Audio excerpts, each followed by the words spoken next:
Kahit tatalo versus Georgia, masaya pa rin kasi nga pasok na sa knockout stage ang Gilas. Muntikan pang ipa-overtime ni Goga Bidatse dahil kailangan nila 19 points para makapasok sa next round. Tinambakan kasi ng Georgia ang Gilas sa first half kaso hinabol yun ng Pilipinas nung third quarter. Si Kai Sotto nung first half nga lang na-injured. Mula din kay Goga Bidatse at kay Thomason. Smackdown yung nangyari. Dinala si Kai sa ospital para ipa-check up yung ribs niya. Based din kay Coach Tim Cone, wala pang initial update tungkol sa injury ni Kai. Iniintay pa yung status niya for next game. Sabi pa niya sa press conference, first time niyang masaya kahit tatalo. Iba kasing format ng FIBA, walang unwritten rules. 4 na teams ang makakapasok sa knockout stage. Kasama doon ang Gilas, Cameroon, Latvia at yung Brazil. Sa next round makakalaban ng Gilas ang Brazil, Sabado yun, July 6. Pero hindi ko sure kung PH time to. May 3 games na lang sa buong tournament para malaman kung sino papasok sa Riga. Kailangan ng 2 panalo doon para makapasok sa Olympics.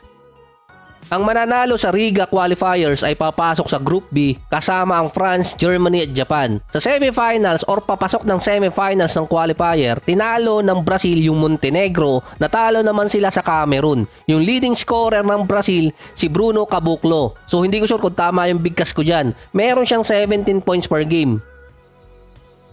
Susunod naman si Leo Mendy. Hindi ko lang din sure kung tama yung bigkas dyan. May mga NBA player din yung Brazil. Andun pa si Marcelino Huertas na teammate pa dati ni Kobe, si Guy Santos at si Raul Neto.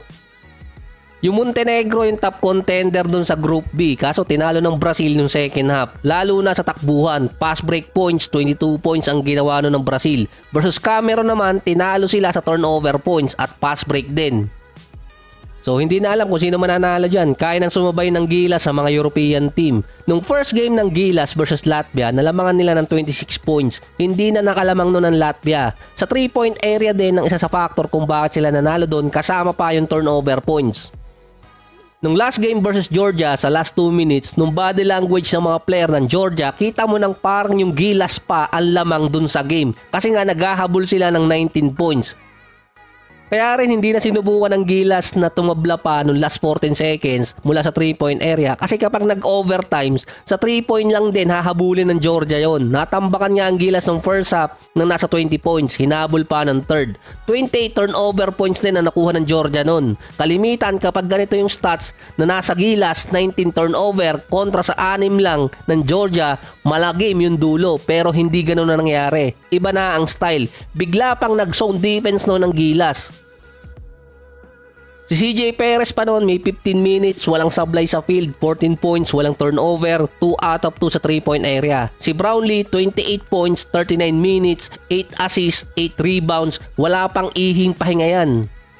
Kung titingnan pa, mas may pahinga yung Georgia kontra sa Gilas. Parang wala pang 16 hours yung pagitan nila versus Latvia. Nakasabay pa rin. Sa semifinals naman versus Brazil, mahigit 24 hours ang pahinga nun. Hindi lang sure kung si Kai makakalaro nun dahil wala pa namang update sa ngayon. So San Miguel yung sponsor ng Gilas ngayon. Iba pa rin yung may pinagsamahan. Baka naman San Miguel.